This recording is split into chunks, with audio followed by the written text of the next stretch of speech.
Деновиве на социјалните мрежи граѓани на Струмица укажуваат на опасноста од кучињата скитници кои можат да се видат на повеќе локации, но и во центарот на градот.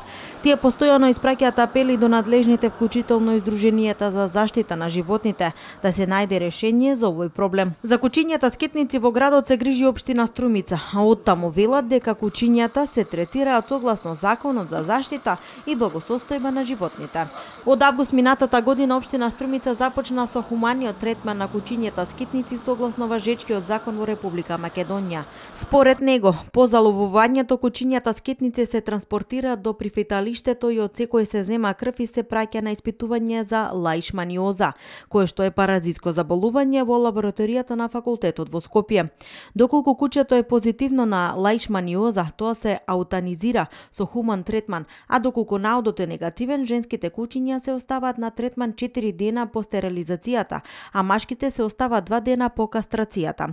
Истите кучиња потоа се вакцинираат против беснило, се врши дехелманитизација, односно чистење од паразити, се обележуваат со ушни маркички и се чипираат. Откако ќе се изврши сето тоа, кучињата се враќаат назад до местото на заловување и се пуштаат. Секое третирано куче има и пасош кој се наоѓа во оделението за инспекцијски работи при општина Струмица. Ова е единствениот начин на кој се третираат кучињата скитници на целата територија на Република Македонија, се вели во соопштението од општина Струмица.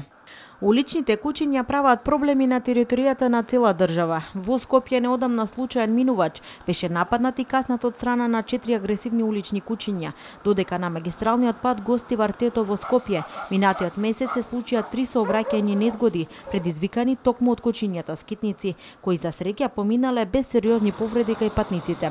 Во Струмица, како и во останатите градови во Македонија, често се случува труење на бездомни животни и домашни миленици. Во земјоделските аптеки секој може да купи отров кој само со вдишување за само 5 минути да усмрти или да остави трајни последици по респираторниот систем на луѓето и на животните. Најчесто ваквите отрови се расфрлат по зелените површини, во училишните дворови, покрај згради и контејнери. А најзагрозени од расфрлувањето на отровите се животните, децата и бездомните лица.